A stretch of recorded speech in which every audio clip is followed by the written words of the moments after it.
Okay, so for quite some time now, I've been saying that I wanted to put more content up on Popcorn and Earbuds that was more than just basic movie reviews. So I did a poll on some top 10 ideas. I will eventually be doing the other ones, but today's video is going to be about my favorite music artists and bands. So this is a list that'll probably change. I don't know, in the next month or so. It'll probably get rearranged. I don't think any of these people will be off the list, but it might be rearranged. It'll probably be a lot easier for me to do a top 10 or a top 30 because I feel I have a very eclectic taste in music and it goes anything from the lyrics I want to hear at the time, what I'm feeling, etc. It's a lot of mood and listening, but it's also, that some of these people have been my favorite artists for a long time and I gravitate towards their music the most. So it's kind of a mix of those things. So this list, like I said, it could possibly change. Most of the order of this list is pretty much just based upon what I've been listening to lately and how long I've been listening to the artists, like if they're like newer ones or maybe the last album or so, like just I didn't care for as much as some of their other ones, so I've been listening to them as much as maybe I used to. That's kind of where the order of this list goes, but just know these are definitely my top 10 at any point or at some point. So coming in, I guess at number 10, if we're gonna do this by number, is Paris Paloma. So she's at number 10 because basically she is a very new artist. She's got like one album out that came out in 2024, so last year. So she doesn't have a whole lot out there that I've been listening to. I haven't listened to her long enough to, memorize all the songs and everything, but I just love her sound. I love the lyrics. It reminds me a lot of another artist that is a lot higher on this list, but obviously still, her own thing and everything. Of course, like so many people, I love Labor. That's pretty much like the woman's anthem for, these last couple years. And, you know, she's just got this like beautiful voice, very calming, you know, music, but also at times very powerful when it needs to be, like the build up in Labor and everything. And yeah, I think she's gonna be one of those people that grow even more into, you know, my favorite artist and everything. I think she's gonna maybe climb the ladder in the list here and everything. But yeah, I just sorry, I had to grab my coffee. Yeah, I really recommend checking out her music, especially if you really like things that talk about like women's issues and social issues and all that other things with the, really unique voice and like I said, very calm, but also very powerful music at the same time. So think kind of like a mixture of like Florence and the Machine, maybe a touch of Old Jewel, uh, kind of in the voice, I would say something close to maybe Imogen Heap, something like that. You definitely can hear the accent um, in her singing. So that's one of the things that, makes it unique and everything. It's the way she uses it. At number 9, and this person would have been higher on the list probably a few years ago, but while I do really like the lyrics, I think she's grown as a person in her lyricism because she's talking about other things besides relationships. Not that she never talked about things outside of relationships in her old music. She did. Um, like I said, I'm really loving the lyrics now, but the last album or so, I didn't see too much of difference in the songs. And I like a lot of like soft music, a lot of what people might call new agey or yoga type music and everything. I really like those kind of sounds and stuff. Think something along the lines of like an Enya kind of thing, um, but mixed with pop and everything. Those are some of my favorite music types to just listen to if I was going to name like genres in general, right? Um, yeah, I love those kind of things. But her last one or so, it just was kind of too soft in a way. It was some of the songs went on for longer than they should have, like in certain aspects of the music. And that's why she kind of went down on the list a little bit, just because I can't listen to them straight through. And that's Lana Del Rey. I love Lana's voice. She has the ability to do, you know, a very high, more feminine voice and then go deeper and everything. I think she has great control over her voice. It's very beautiful. She has a great mix of old sound mixed with new things. You know, I thought she was doing something really unique when she first came out, and she's still great. There are some things, you know, around her and everything that I've heard about and everything, and I don't know everything that's true because I just been working and living and everything, and unfortunately, I don't have the time to always completely research into everything, but understand that this list is just about music and writing, you know, lyrics and sound and all that other stuff. So, um, hopefully, some things aren't true because that'll be very sad. But yeah, she would have been higher on the list a few years ago. But yeah, Lana's at number 9. I think her last really good album was Blue Banisters. I love Thunder and I loved Arcadia. Her voice sounded absolutely beautiful in that one. Um, at number 8, I am going to say I'm going to say a Fine Frenzy slash Allison Sudol. So I think is maybe Sudol. Anyways, so she performed under the name of Fine Frenzy back in like 2007, I want to say. She came out with a very beautiful, very sad song called Almost Lover. When I seen that on TV, I love the video for that one too. Don't really care about videos too much, but that one I think was really well done. She's another one of the very calm, very poetic, very singer-songwriter type um, singers, I guess you would say. Um, you know, again, think along the lines Joel, Dido, some other people I'm thinking of, like Anna Nalick, Nora Jones. Not like quite their sound, but you know, that contemporary soft kind of thing. Right. But she also did have some more upbeat, fun ones. She just had this, and kind of the same way as Paris Paloma does, this feminine um ness, I guess you would say, to her music. It's very relaxing, like I said, very poetic. Um, just something you kind of get lost into. You know, it's one of those singers that can kind of pull you into her own world, her own story with the way she sings, the way her lyrics are, and stuff like that. Um, I kind of preferred the music that she was doing when she was performing as a Fine Frenzy.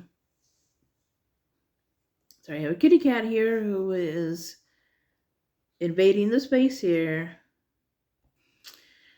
But there were some songs from like her last album under Allison that I did enjoy. I loved Come On Baby. That one is like just so heartbreaking.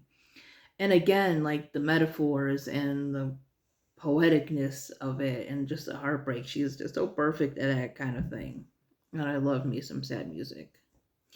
At number 7 is a band that would have been much, much higher a few years ago. I still absolutely love their sound, but I think my favorite era was around 2007 and I think maybe 2012. Anyways, I'm talking about Nightwish. They've had 3 vocalists now. Um, I loved Taria. I got into their music when she was still in the band. But it was like kind of right at the time she was leaving. And don't get me wrong, she had a fantastic voice. She still does. I'm pretty sure she's still doing music. But the first thing I ever bought from them was Dark Passion Play, which was when Annette came in. And Annette only did 2 albums with them. She did Dark Passion Play and Imaginarum, which are 2 of my favorites from Nightwish. The thing is that I think the best voice they've had is Floor, because she seems like an in-between of Taria and Annette. Like, I think her voice is a little bit more clear, in my opinion, than Taria's. But she definitely still has that voice that can carry and everything. And so it's not like too operatic, if that makes any sense. I loved all 3 of them. I think they all did something unique for the band. And I love when Floor sings songs like it's one of my favorite songs. I can think of it. Sleeping Sun. Like Taria sounded beautiful in that one. But again, there's just something like clear and powerful about Flora's voice that really does that song justice. I would love to hear her sing more songs from like Dark Passion Play, because one of my favorites is Eva and Meadows of Heaven. I just love the instrumentation. Oh my god, yeah, I got that word out. And the lyrics of those songs, they are that's one of the reasons I love Dark Passion Play, was the lyrics and everything. It's very storybook like, and so are some of the other Nightwish songs. But I feel like with Taria, it was a lot more they're still metal and everything, but I guess more metal-ish, more gothic and everything, which is fine. I love those gothic sounds and aesthetics and everything, but when they did Dark Passion Play, it just felt very much more fairy tale like, very much more storybook like, sort of folk music slash, metal kind of thing. So it was just a really nice mix, and that's why I really fell in love with that band at that point in time. And again, their music is still really good, but again, I think they're moving away from that kind of fairy tale ish kind of thing as of lately. So it hasn't been my absolute favorite thing to listen to, like their newer releases, but they still really are amazing. Just the way they blend, again, more folk and cultural music. They're a band from Finland. Now, see, the original band is from Finland, and I believe so was Taria, the original singer, vocalist, whatever you want to call it. And Annette, I think, was Norwegian, and Floor, I believe, was Dutch. So, again, a lot of European folk kind of music, cultural music, mixed with, some, I guess, in a way you would say, like classical kind of things and metal. And they're not the only ones to do this. It's called symphonic metal. basically, but just the way they put it all together is just like really unique to them, and I just love the sound. Fantastic musicians there. Then at number 7, no, sorry, we're at number 6 now. At number 6, I have Marina, formerly Marina and the Diamonds. This woman has such a unique voice, and she's probably the most pop out of this whole list here. Like I used to like really like pop music when I was like younger, like Spice Girls, S Club 7, that kind of thing. Um, and I still did like a lot of the music that I'm talking about now and that kind of sound. Um, which is where some of the top people in this list come from, is their mix of that and everything. So I think Marina came out in, I want to say 2012. So it's been like maybe 10 years or so. And I didn't start listening to her right away. I think I kind of like discovered her music maybe, I don't know, 2015, 2014, somewhere along like that line. Pretty sure I've heard some of her stuff before that, but I didn't really check her out until that point. And I listened to the Family Jewels as their like debut album and everything, and I really like the sound of her voice. Again, I'm big on lyrics. Um, I just really loved how she wrote songs and everything. It's just a mix of fun but also serious. Like it's like pop music, sometimes even almost like a bubblegum bubblegum pop ish kind of sound, but with very deep lyrics most of the time. Like one of my favorite albums from her is Fruit, which is actually spelled with two O's. I don't even remember why, but she's unique like that. And two of my absolute favorite songs, period, from her, but it's on that, is Savages and Immortal. So Savages basically, is a song about how underneath jobs and marriages and everything, human beings are savages, right? We're not always much better than animals in the way we behave. And then there's Immortal, which talks about wanting to, leave a mark, you know, be remembered in some way, leave a history behind, right? And it's just a beautiful song and everything. And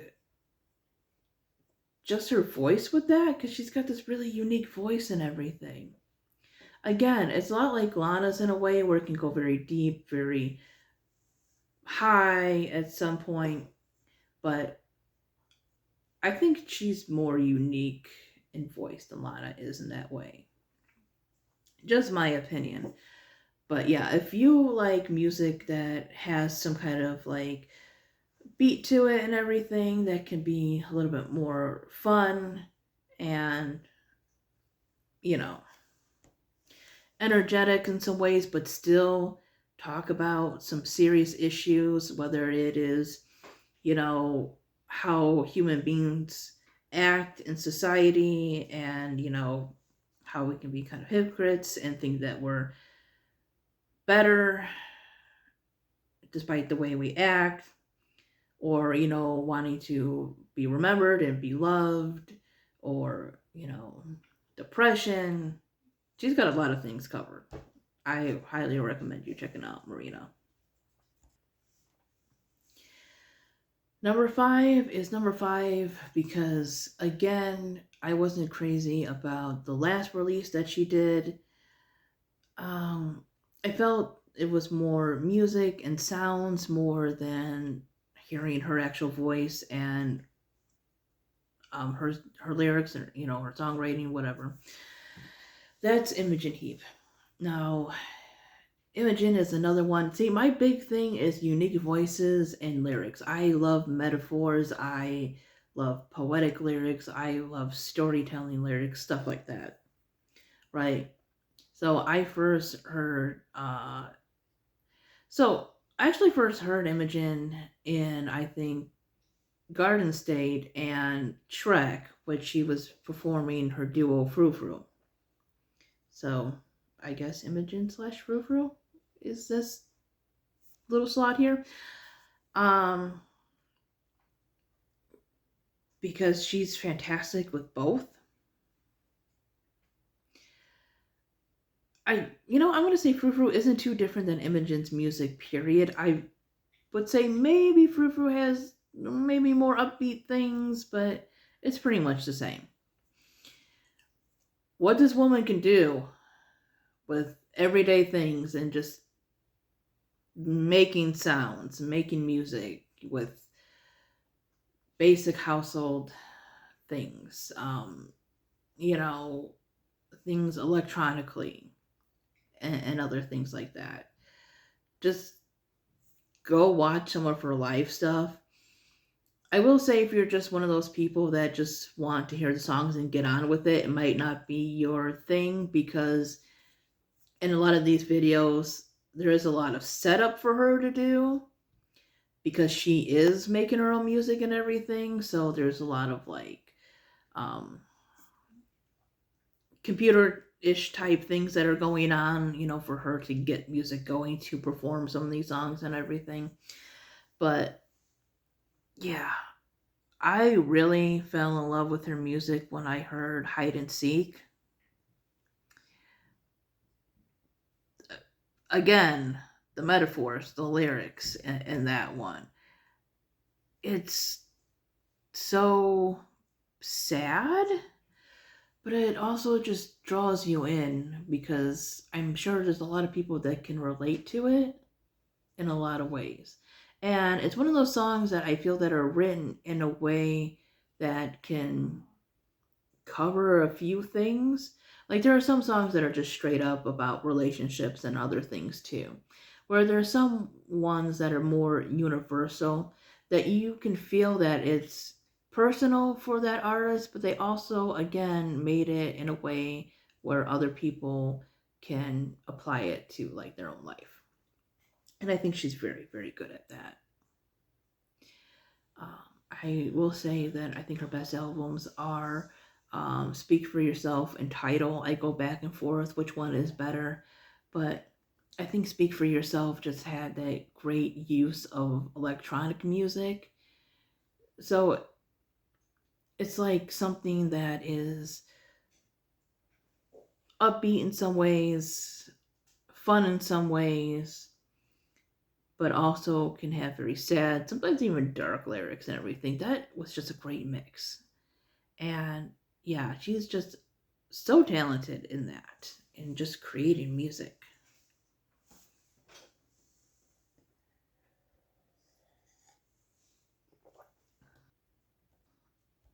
So then I believe we are at number 5.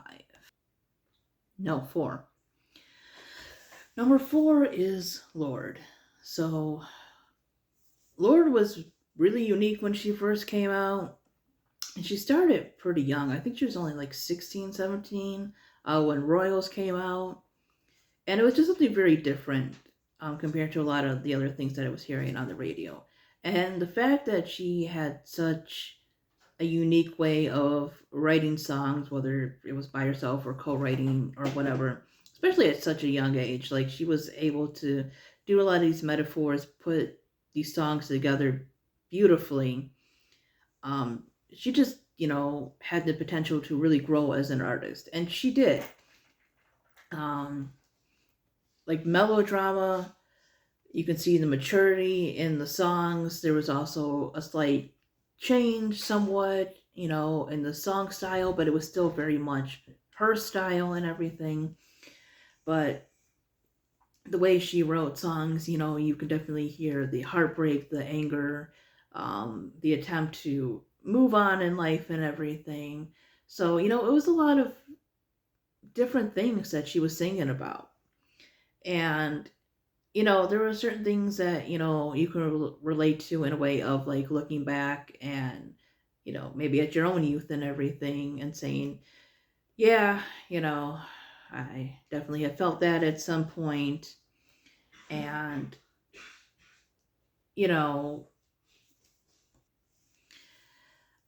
I think, if she keeps on the path that she is going, just being herself and everything, that she's going to continue to be like a really good artist and everything.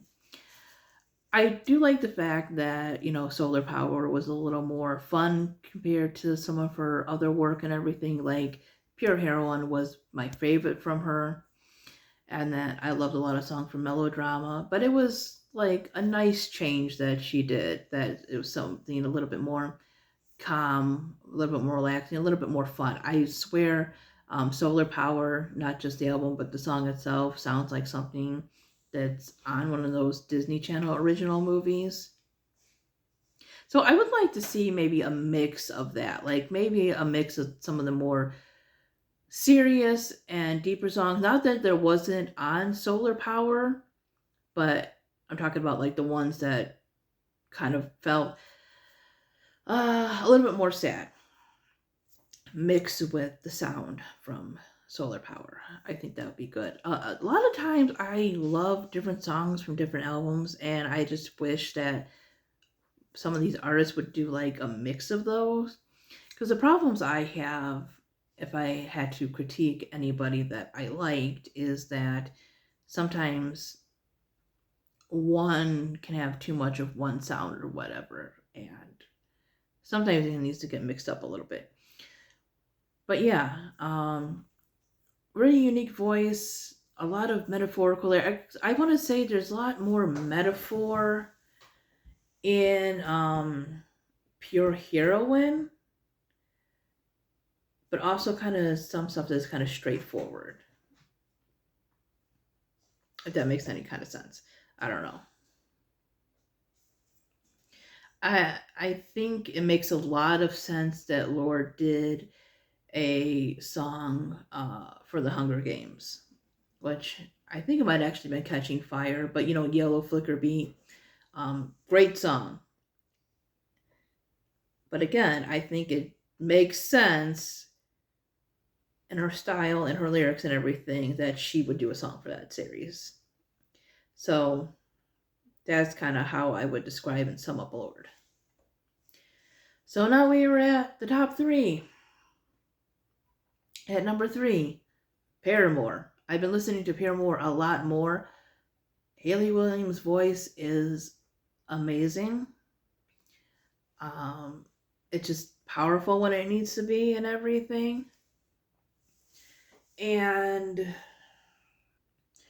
they just have this great blend with the instrumentation and her voice and everything. I am listening to like all their albums again to do like a ranking and everything. I will say that I didn't care for them too much when they first came out with All We Know Was Falling. It's still really good.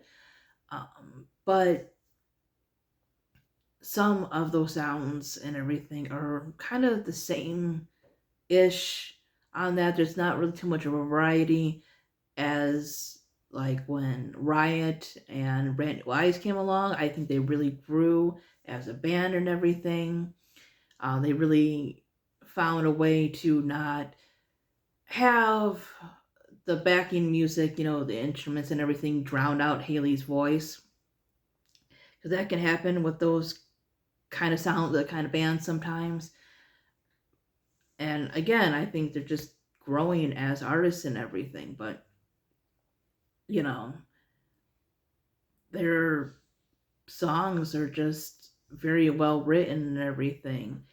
They have enough of a kind of pop sound to be kind of like radio friendly and everything, but again, much like Marina, um, very serious at times. There's a lot they have to say and everything, whether it's about the world around them or just being in love or, heartbreak and that kind of thing.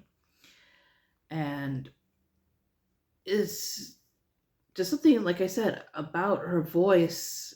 She's got one of those that you can have an upbeat song, but the way she uses it, the way she sings and everything, oh boy, it can really give you the feels. Like, just go listen to When It Rains, because there's like a beat to that, but it's one of those where it just makes it even sadder.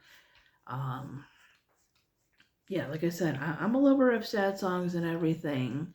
So we got good lyrics, interesting music, powerful music at times, fantastic voice. Paramore is just a fun band to listen to give you all the feels. Then finally, we are at the top two. And I knew when I first even started thinking about this list that these were going to be the top two. Number one should not surprise anybody at all if you've known me for whatever amount of time. But I guess maybe if you're like newer to the channels and stuff, maybe. But anyways, number two is Florence and the Machine. And I got to see them in 2018. Oh, I forgot to mention a little while ago in this video that I got to see Nightwish twice. Both times were with Floor, and they were fantastic. But yeah, I also got to see Florence and the Machine. Oh, so Florence is the person that I was talking about that in some ways Paris Paloma reminded me of in some of her music and everything. Florence has an obsession with water. It's very clear. There's a lot of references to water in her lyrics, and despite the fact of being a Sagittarius, if you take any of that kind of thing seriously, or if you're interested in it, I love water. I make that joke because I'm a fire sign and everything, but I love water. I'm a lover of rain and lakes and rivers and all that kind of thing. So she gets points for as many times as she's talked about water and everything and referenced that into her song. That gives her points right there. But it's also that voice of hers. It's very, I don't know.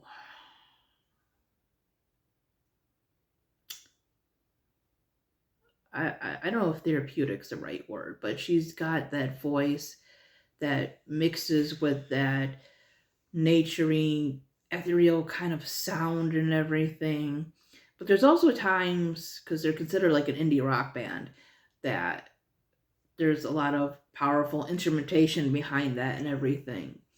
So think a mix of, like, again, Paris and Enya and some other things that I probably can't think of right now. Maybe a little bit of Imogen in there, in some of the songwriting and stuff. But yeah, her voice is just like really unique, but in a way not too unique. It's almost in the same category as Adele in a way. I guess you would say soulful in some aspects, but again, very new agey slash rock in a way. That's the band themselves, her and the rest of the band.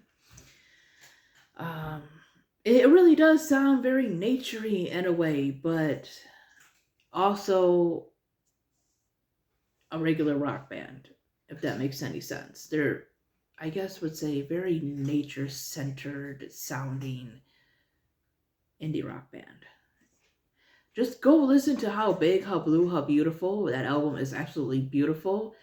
Again, it's hard to describe, but if you're into some of the things like I'm into, it sounds very new agey. It sounds kind of pagan in some ways, I'm not gonna lie. So does Paris Paloma. Again, that's why I make those comparisons.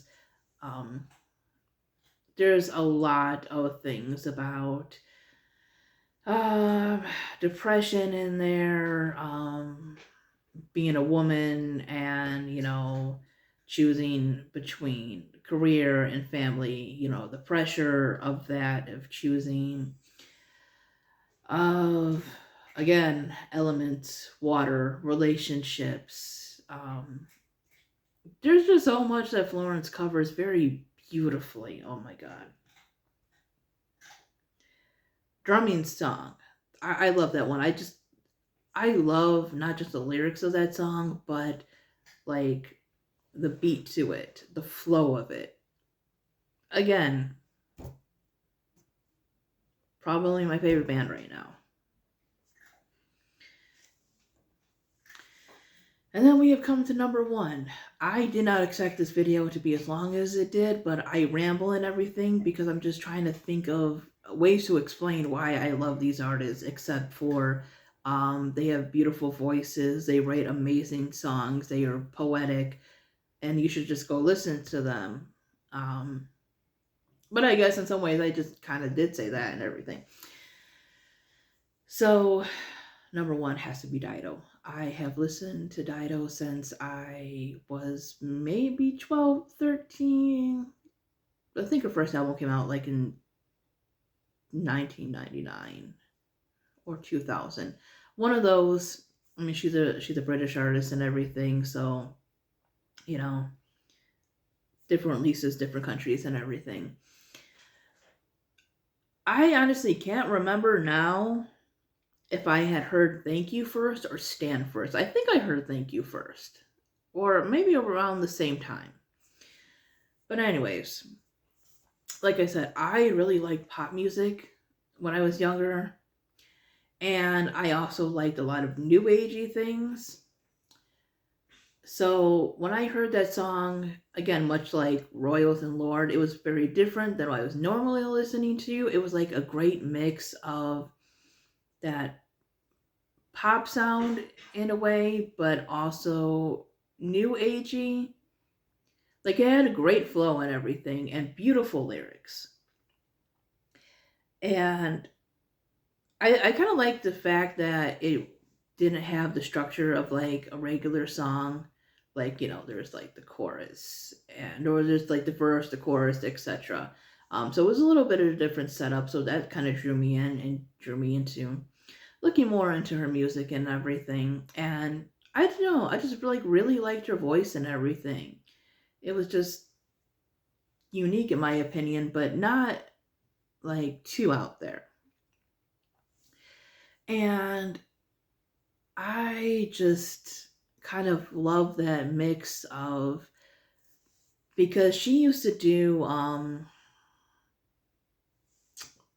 backing vocals and other things for a band called Faithless, which I guess you would call like an electronica band, dance-ish kind of thing. So think that kind of music. Um, so I like that mix of that electronica, calming type music, but also a little bit of pop in there. There's also a little bit of heavier like elements in her first album. I wouldn't say like straight up like rock, but maybe like pop rock ish kind of thing in a way. And then her second album came out, and it was a lot more softer, a lot more, I guess, contemporary, adult contemporary, I guess you would say. And that's where I think people started kind of moving away from her a little bit. And then she had Safe Trip Home, which had no electronic bits. And the thing about that is she took up learning some other instruments. Like I know she learned to play the drums. So when she was younger, the story goes she like stole this recorder like when she was like 4 or 5 or something like that. She always tells the story. Like the flute kind of recorder. And so she got into like learning different instruments. Like I know she knows how to play guitar, keyboard slash piano. Again, for this album, she learned to play drums. She plays a recorder, that kind of stuff. So she's experimented with different music. She has brushed up on her, own musical abilities and everything. I think Safe Trip Home was like just really underrated and everything. It's not my absolute favorite because of certain songs that are on there, but that one was just um, very poetic, very um, just straightforward with the feelings and everything. It was a lot about loss and stuff. So